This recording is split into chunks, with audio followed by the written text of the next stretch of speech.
cool. And that's what this piece was about. And so I got their buy-in to become artist lovers, not just of me as the individual that they came here to support, but of the art that was there. And for them even to then engage even more with my work, than to add like an emotional value for themselves, other than I know the guy who made it. And I think that's something that's really difficult to do in communities, or something that we sometimes forget to do as artists, as curators, because we do want to give ourselves some value, right? We do want to say like, hey, I deserve a living, I deserve to have that.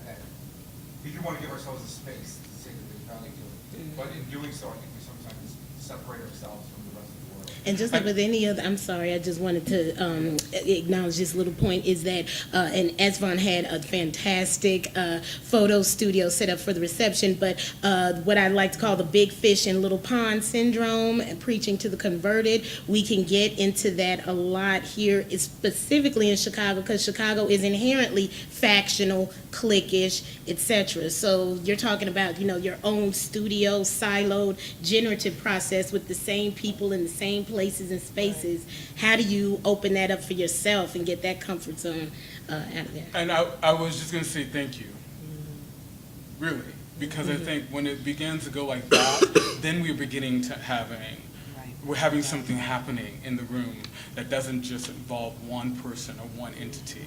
And when we then say, and this is not to, I want to say this is then to really then take that and really then sustain the notion of artistry and the notion of art as esoteric and all those things, that it comes from then supporting that. But I feel like what has happened is that community has been oftentimes left at the bottom, left in a certain place, last at the table, last to be heard, then expected to have all these other things thrown at them. So my notion is when that happens, when I find that disconnect, when I find this motion of like, wait a minute, they make sure, when I think I'm like, I want to make sure that people know that I'm doing the art, then I have to say, well, wait a minute. Are they? Am I doing it if they're not connecting? Yeah. Am I? That's my own notion of it. And then how can I then create a value system that we all appreciate and we all find meaningful, and then we find that exchange and mutualism is in what then becomes for me the platform for sustaining it. Then saying, okay, now I'm with you, don't you think I deserve $5.95 as opposed to like $3.95? And they're like, well, yes, you deserve $5.95 because as opposed to me assuming or thinking that that is the thing, the precursor to it. So that's what I'm interested in when I think about facilitating. I think about those ways, and I think about something that you also shared, which was important, which was food, which I don't deny. When we place things in ways in which we're able to eat and find care ourselves, then we cultivate a care around the room with everyone. And when we are engaged in that act of eating, then we're like, all right, we're chill, we're in a different space. So I move in dialogues. We try to make sure food was at every event. Also because sometimes we were running around, we need to eat for ourselves, self-care. But then it became a place that people then did. And then we said, this is an entryway. And then we oftentimes would have dinner afterwards with another group of people. So then it was like that. So I think those were ways in which I began to think about how I work inside the kids. And Baraka, not to barrage you, but this photo that you submitted, it is a photo of an action, a demonstration. Could you tell us a bit more about this and how this ties into this conversation of making sure the stakeholders in a creative community are at the table and are acknowledged? Absolutely. And I chose this image because I feel like how I really work is at the intersection of live art, social practice, and civic engagement. And this is, for me, was an example also of when we think we're preaching to the choir, we're actually not. This is from Montreal, the summer of 2014. They have there's an event called Encuentro, which is done by the Hemispheric Institute, which is an international, it's supposed like the cream of the cream, supposedly like, artists and activists and educators and intellectualists come together, and they've they went to Montreal this year. And so in this space, all this bubbling energy is supposed to happen, and people are supposed to be so hyper conscious and, you know, meta this. And one of the key things that they forgot was accessibility. And so what happened, there was a group called the Performing Disability Work Group. And they knew we were coming. And they knew we were coming with all sorts of, all our beauty of our devices and all the things, and think about access.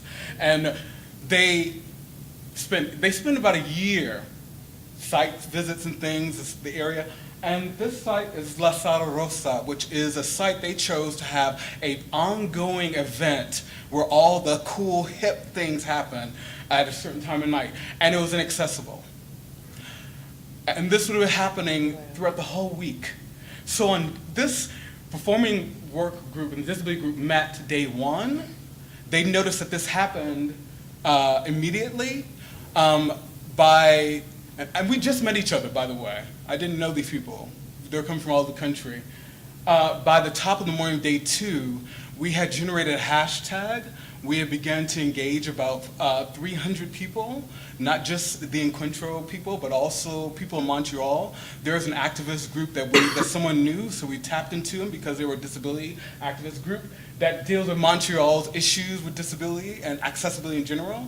So this only shows a small group, but this is like day two of what happened. So we staged an action. I found a wheelchair. I hadn't had my wheels, but I found the wheels. We then tried to go up the stairs with these wheels, made it to the top, so to speak, and they were like, yes, you've made it. And then we're like, but we have to go back down because there are others who have electric wheelchairs who aren't going to make it up there. So and the sight of that is we got up there and they're like, oh yes, welcome. I'm like, we're not welcome, and thank you, and we're going to go back down now. And then we had an alternative site-specific event, which then we had about 15 people who decided to just do performance for us, for the people who could not make it up the steps. And what happened in that consciousness, then the further conscious of that is that we created comment cards, which we add to people that said, if you feel this is not right, well, let us know. So, we got about 100 of those comment cards, which range from different things like, I'm shit, I can't believe I did not see this and did not understand it, and many different ways. And so we then pushed it a little bit further, and we said, well, that's great, we had this action, we got these people, it felt kumbaya, that was great. Then we went the next day, I decided to do like a mobile installation with those comment cards, and in every different site, we chose about 7 sites throughout the neighborhoods, not just at the Encuentro sites, but throughout the city, because it was important. Accessibility was an issue for Montreal in general. I then laid out these cards either on sidewalks or in the university settings, and as people passed by, we began to engage in conversation and create kind of an interaction. And they then took the cards, and then they added cards. So by the end, we had about 4 times the amount of comment cards, which we then created an installation at a library that then hosted a long table and dialogue around it. So we ended up creating further consciousness throughout the week, so that by the end, we probably had generated about 6 times the people that we had been to engage in this kind of pushing forward the consciousness. This all springing from the notion of an action. So that's kind of what happened.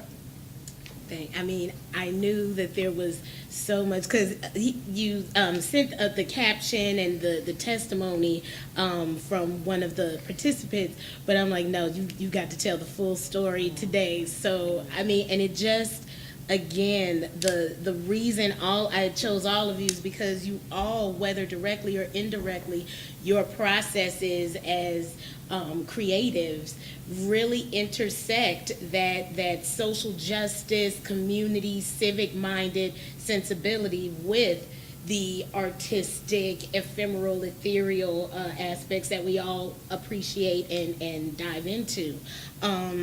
Man, I want to get one more question out before we really open it up for Q&A, because I'm sure folks have comments, questions, things to share with us as well. One last question, thinking about, community, self-care, this intersection of, when does self-care become community and vice versa. Thinking also about, the vetting process of how do you know when to, initiate collaboration, partnership, be it with community, be it with an institution or a foundation, a donor, maybe new audience, like what aha moments come up for you when you think about the idea of getting into a more involved collaboration, partnership, community building phase of your work? Anyone who wants to start? And I'll say this too, thinking about this, the reason I ask this question is because each of you, whether it's been, site-specific outdoor performance art festival, whether it's been, an experimental performance or multimedia, interdisciplinary, thinking about these different intersections that each of you experience and doing your own work, how do you kind of come to the decision or the observation like, hey, this is something I need to partner on, this is something I need to collaborate and get with? How does that happen for you?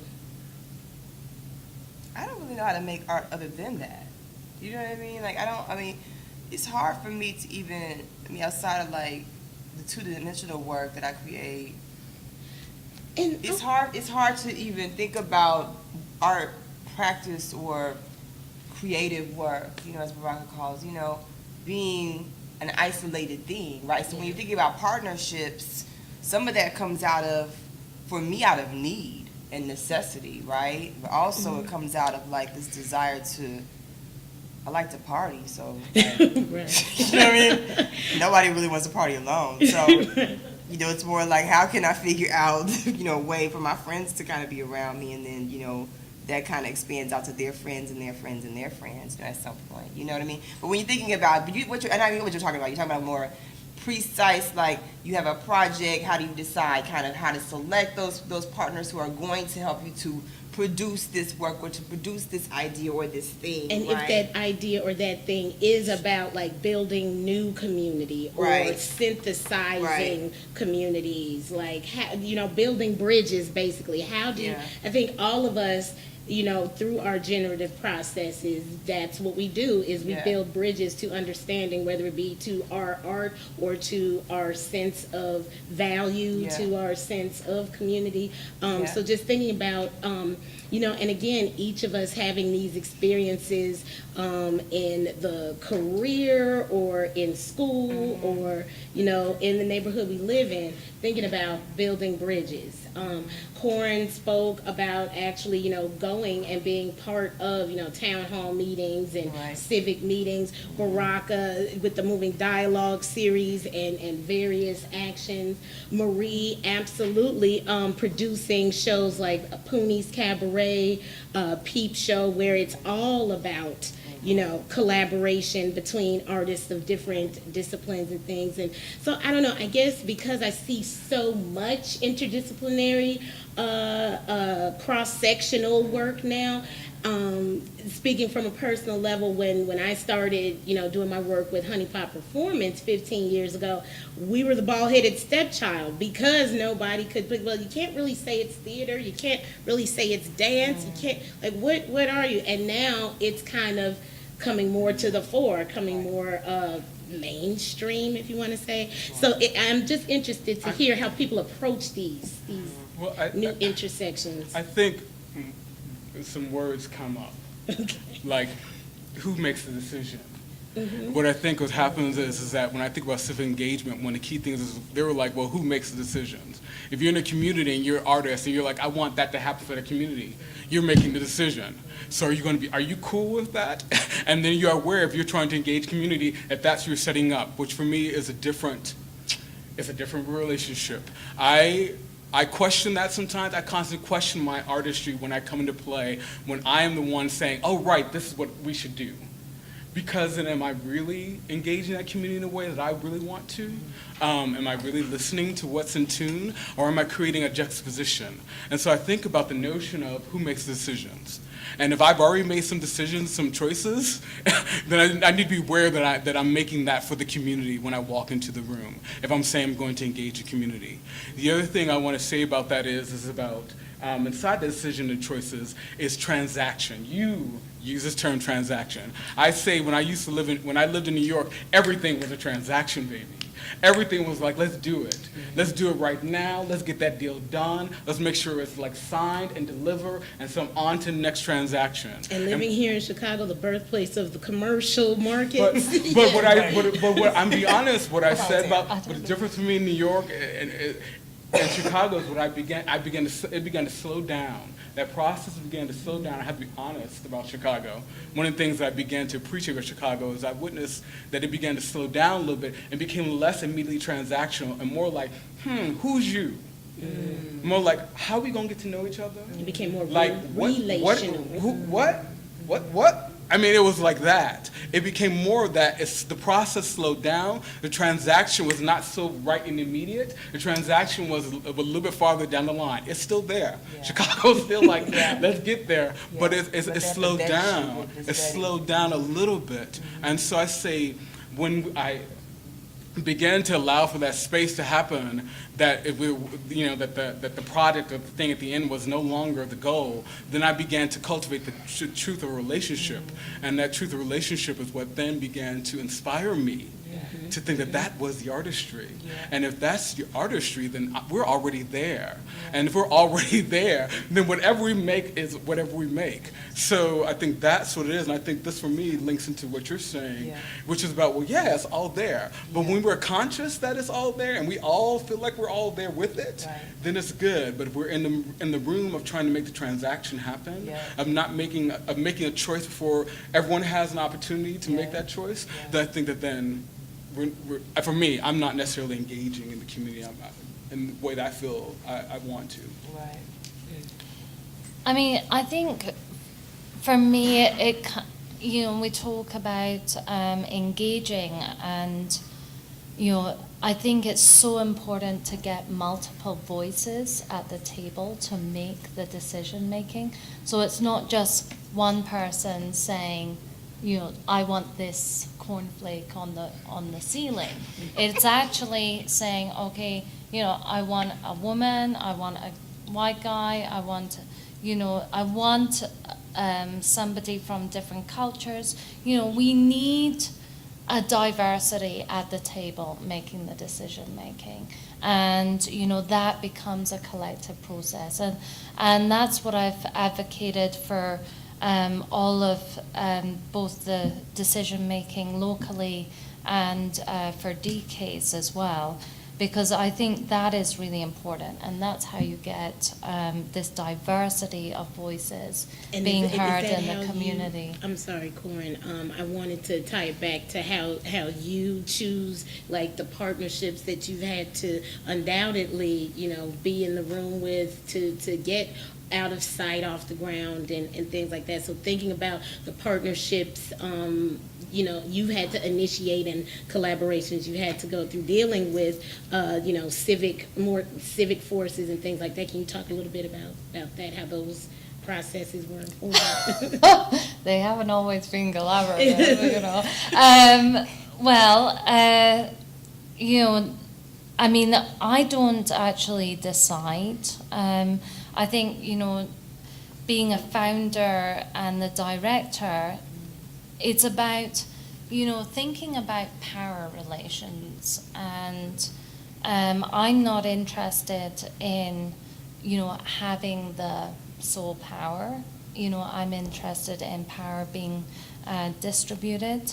So we've always put a jury panel together for each year, which has always been made up of diverse voices, and also, I've instructed the jury panel to take affirmative action.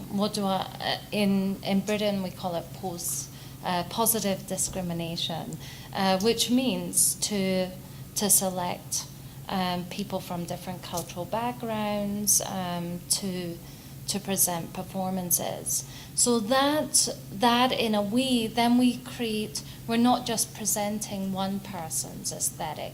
We've got, we're presenting a diversity, and at the last, we screen all the performances every year, and you can see all the performances on the website.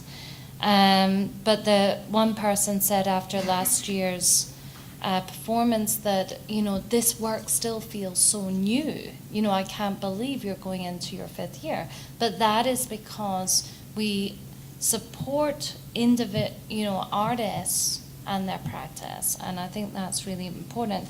And I also want to talk about, my own work.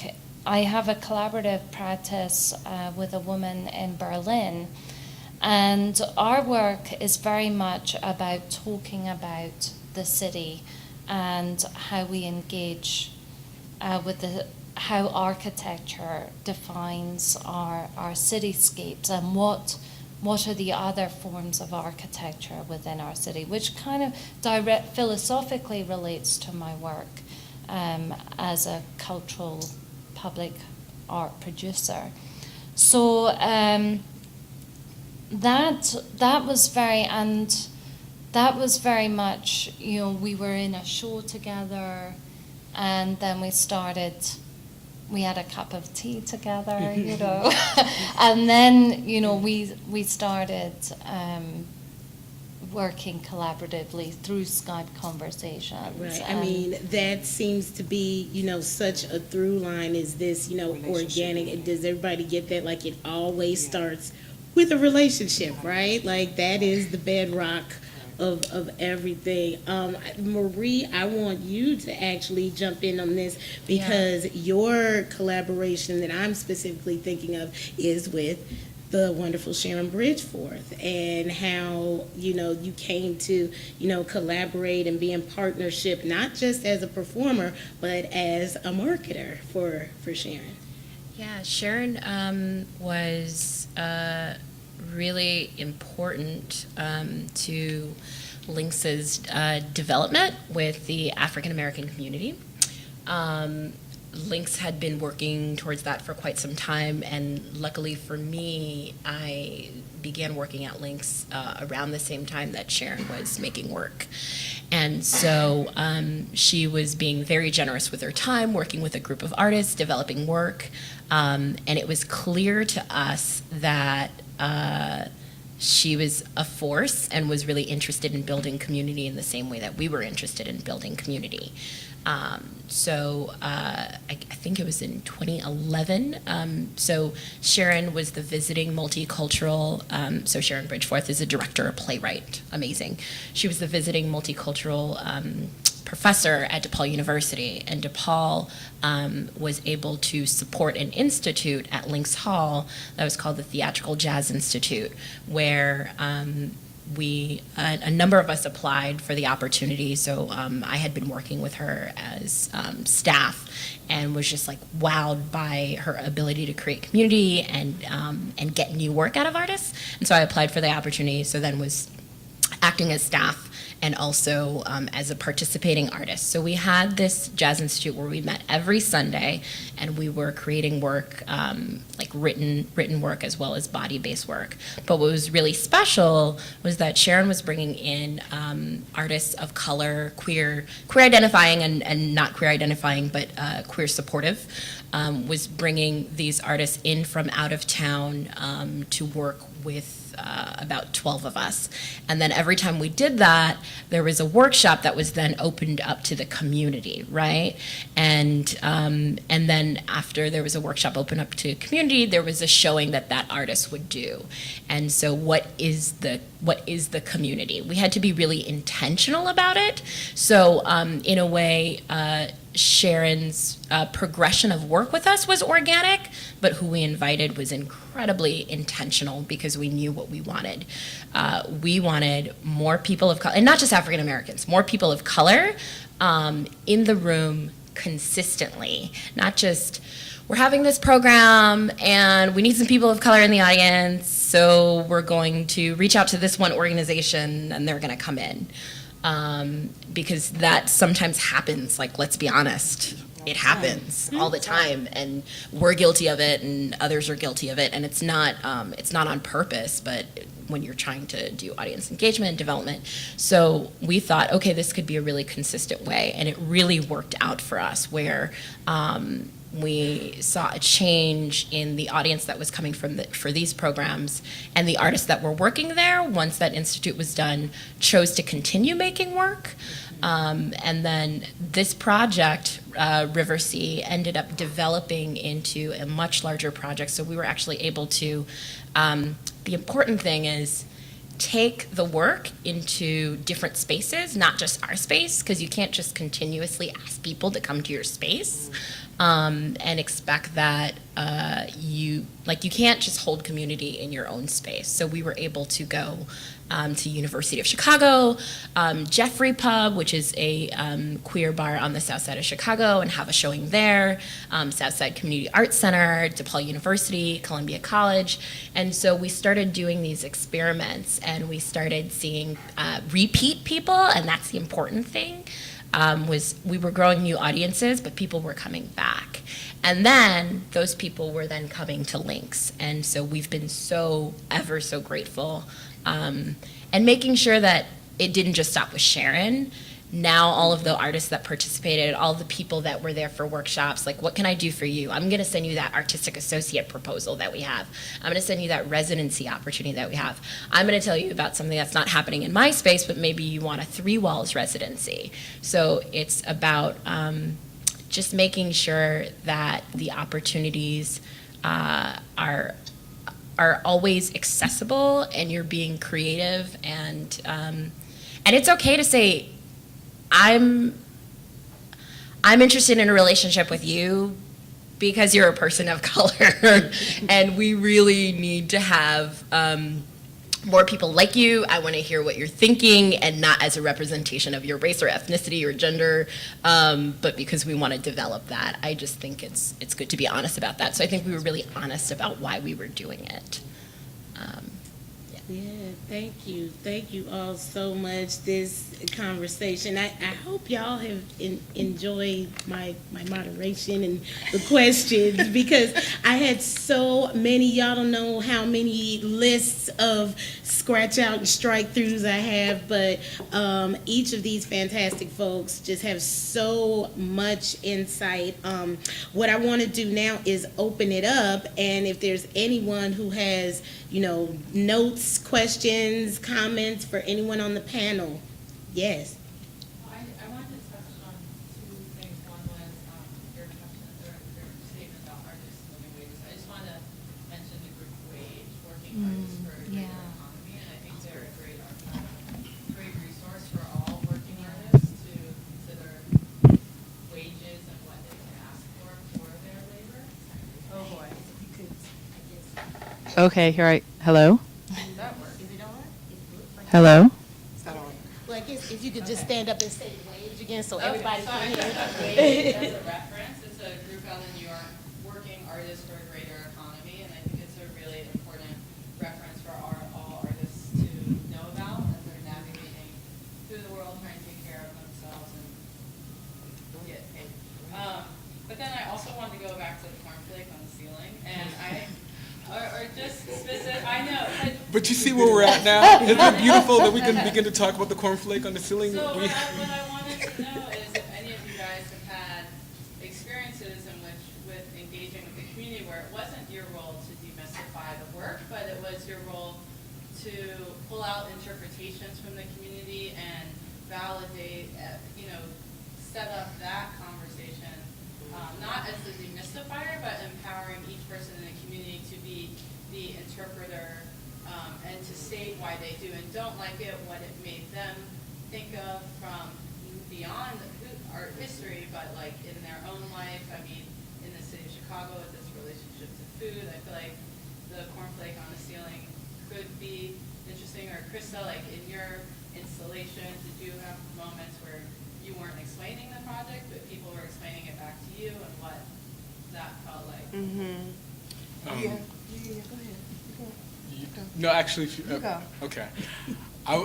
thank you for the cornflake, because I love the fact that we're still at the cornflake. I was going to say that, and a little bit of challenge, I don't like tokenization.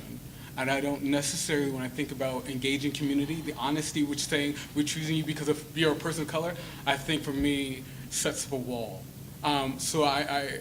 So part of this notion, I think, is also related to a little bit what you're saying about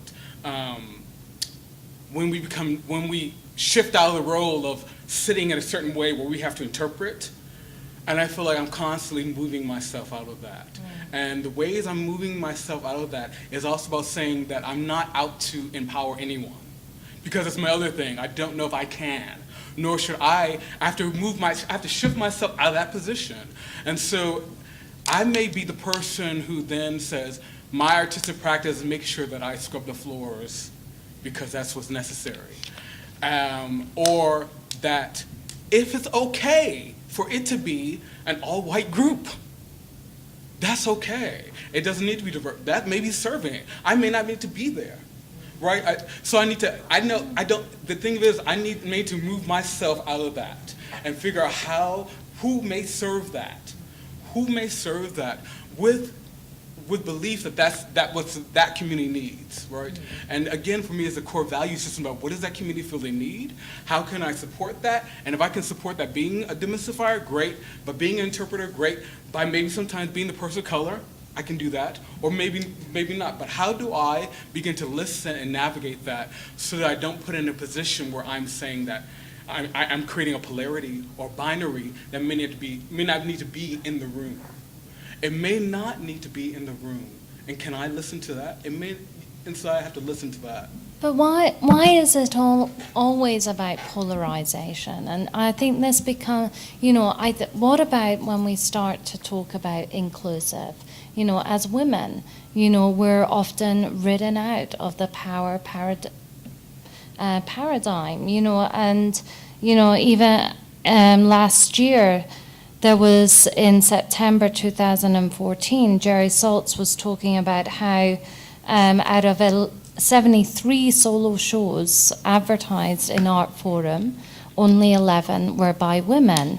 And you just have to look at the statistics internationally of women being represented in galleries and museums. It actually went down in the first decade of the 21st century from like 5% to 3%. I mean, the statistics are shocking. And we're all in a position where if we are in the position of power, we have to be talking about inclusion. We have to be bringing people into the room. And if I see a performance which has only got white men in it, I feel excluded as an audience member. If there is only, if I go to, I feel excluded out of the dialogue, and I want to feel that I have a voice and that I'm being listened to. And we, as women, don't. And I don't think it's tokenism. I think it's about making interventions that are needed right now. And, in my own work, my own practice is very much about empowering. I do public interactive performance, and it's very much about empowering the individual and through a process of touch and of intimate conversation, and using music as a form to do that. And I think, it's, we have to think about the signs that are prevalent, I mean, well, I could go on, but I'm going to stop there. Can I? Yeah, I want to jump in too. I'm just going to say this because part of what you just shared is very important, and I, as a man, don't want to dominate that, and I wanted to hear you all because there's a difference for me between inclusion and just targeting diversity, and that's where I say tokenism occurs. So I think there's a difference, but I'm not, to be honest, I want you all to speak because I think it's important that we include those voices. Well, thanks for giving us permission to speak. I'm acknowledging that. Listen, I Okay, do that. inclusion, I though, follow love that that. dig. But no, let me just say this real quick. This is very brief. One thing that I think is really beautiful about this dialogue that we're all kind of having, all of us in this room, right? Even when we're not speaking, we're still having a dialogue in my head because I'm like talking to myself and everybody in this room at the same time they're talking. So like, there's this thing too that I think is happening that's a through line, which is a greater sensitivity, right? Paying attention, right? Being aware of what's happening in a space, right? Listening and really watching and observing, not, taking your agendas and superimposing them on other. Both of you guys are kind of saying that, right? And I like that there's this through line of like being more sensitive, which is our role as artists, I feel like, in a spiritual level, to be like the shaman, right? To listen to what's happening, to pay attention to what's going on in any environment that you walk in, right? To recognize what's lacking and what's not, right? What's present and what's not, right? So really I just wanted that kind of through line to be recognized verbally, to be said that this conversation that's happening is not really polarizing. It's actually, you know what I'm saying? It's all part of the same kind of structures that revolves around our roles as artists, right? To be present and to pay attention and to listen, right? And see. Yeah. So, go ahead, and then I'll go. I didn't see the comment that you were talking about.